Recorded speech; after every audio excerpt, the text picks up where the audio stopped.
DJ Sonia we ujya urya sosiso cyangwa ntabwo ujya urya sosiso kubera ko so ari so? Urumva sosiso uba wihakanye so sosiso.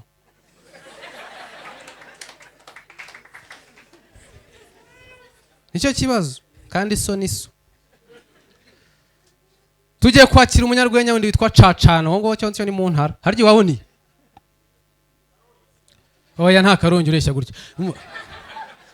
Iwabo ni he? Kwa Moses? Ya ba. Ni muzima se? Tujya kwakira CACANA. CACANA ni umusitari. Yaramamaye. Ubu ngubu nyine ngo utamwise ngo kari umumotari wo mu gisimenti ngo nagabyemera. Fred Rufendeke yo nakuvuga bari kunyica. Amashyi menshi cyane kuri Fred.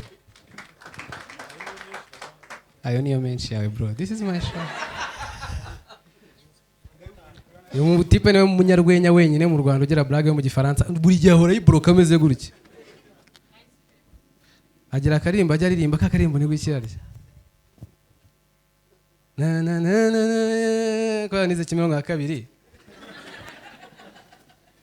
Ikigo cyajemo umurenge burya yabyanze. Izina ose excellence school nta murenge irimo. Kuki batayise Masoro ya Kabiri? Ubwo ni excellence. Ari ugasanga umuntu yize ngo ku munini. Francais wize he? Gahini. Nta gifaransa uzi. Sonia wize he? Do ntabwo yabiriho. Beshyura abantu. None zikira gifaransa. Cyavuye muri mu kazi. Yari maîtresse quand même. Yewe wanje acuruza ifu Kimironko wangu. Nongo mama ngo yari maîtresse. Ngiye nari mpazi kwa maîtresse.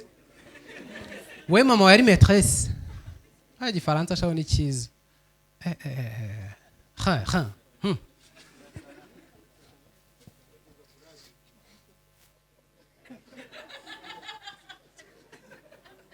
Nawe mu modo. Nusubwo waguhemba ngahe wangu urimo rapima ubutaka hano. Uzwi isambu ntarayishyura bro. Yabona umuntu aturutse yara. Discipline mu ndege. Hariya twari tujye kwakirana. CACANA. Ladies and gentlemen, put your hands together for CACANA. Umumotari. Isimete mwemereza tureka kumwakira. Wowe wakoze accident ya moto? Deshire we hanga hari ibintu ngenderaho.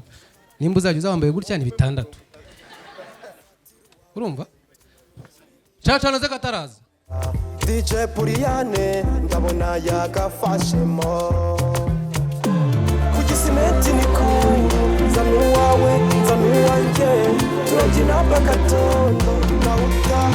CACANA we.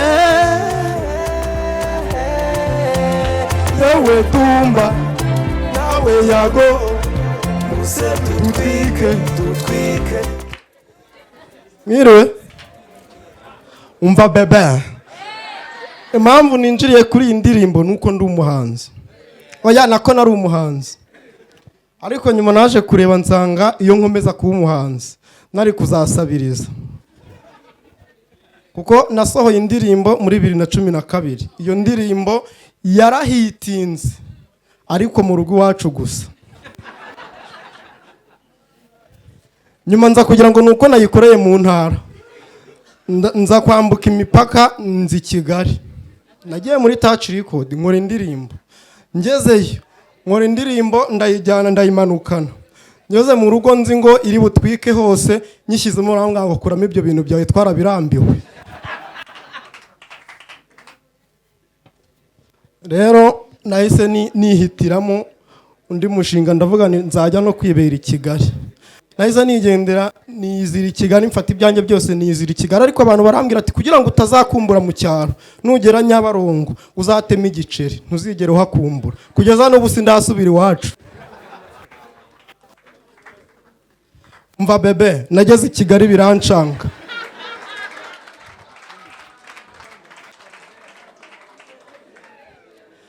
nahereye Nyabugogo nshaka inzu yo kubamo, nkajya mbona inzu zose bazicururizamo,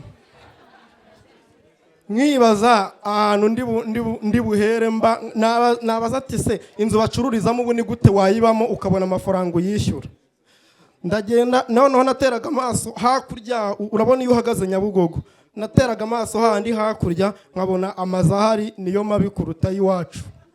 Ndavuga ni ahangaha sinahaba. Nakomeje nshaka inzu ndinda ngera i Kanombe. Ariko noneho ikimbabaza nuko umuntu uje kunsura aje avuye mu ntara yageze Nyabugogo, umumotari amubwira ko kugera i Kanombe ari 3. Bikongera bikambabaza iyo mvuye i Kanombe ngiye ku Muhima, ngiye gusura ni Muroje, ahita ambwira ngo ndi umudiaspora, kubera ko ngo i Kanombe ngo nibwota amasimbi. Mayi nageze i Kigali rero navuga nti ibi bintu, ariko nabanje gukubitika, ariko nyuma naje kumva amakuru meza, numvise amakuru meza mita nkora uwanjye mushinga. Haje ibintu, murabizi ko muri iyi minsi umushinga uracyariho, haje ibintu byo gucuruza inkari z'abagore batwite. Izo nkari rero barazaga bakazigura, bakazana igipimo, bakareba ko umuntu atarwaye ama infection, bakazipima, ubwo ukumva ni umugore ute yanyaye inkari. Nukuvuga bafataga agapimo bagashyiramo, bakareba ko babona udukoni 2, ka gapimo nyine ka niba ari mikorojeni, haryo niko babyita. Ubwo bagashyiramo, basanga ari iz'umugore utwite koko bakazijyana. Nahisemo rero guhita nkora umushinga, nshaka abakobwa 15 babyibushye bafite n'amabuno. Ndangije mfata abahungu 2, nafashe Muhinde mfata na Dimini. Nabwira ati mugiye kunterera bari abakobwa inda, ariko bo nabishyuye mbere kugira ngo ambaha amafaranga ngana. Ariko nkagira ikibazo cya Muhinde, navuga ni Muhinde uko kuna ngana buri uyu musaruro numva umusaruro mufiteho ikibazo, ariko ndihangana. Murabizi ko muri business habaho gutakinga risk ku bantu mwize entrepreneurship, simubizi se? Buriya narize, nize na economy, nize ko imibare ikomeye. Nararangije rero umushinga ndawukora, ndawunoza neza, nkujyana mu bigo bishinzwe imishinga, birawandika, bampa icyangombwa cyo kuwukora. Ndangije abakobwa 15 baratwita. Batwite nyuma nza kugira ikibazo, ndavuga se ko nishimiye amafaranga. Urabona litiro y'inkari ni 3,000.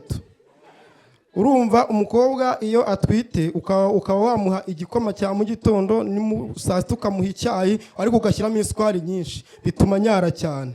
Yanyaye cyane, urumva ni litiro 3 ku munsi, 9,000.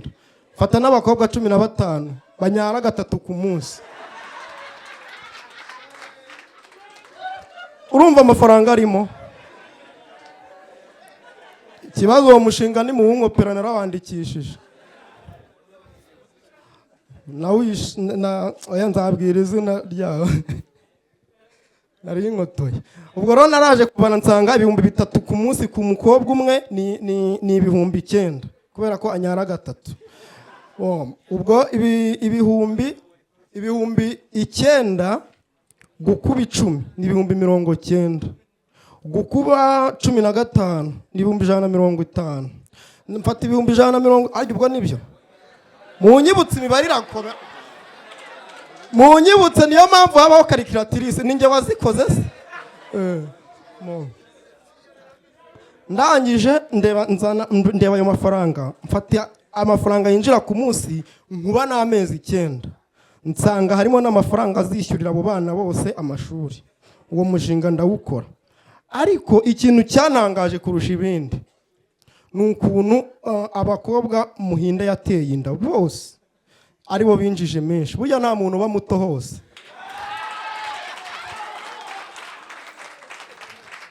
Murakoze, nitwa CACANA.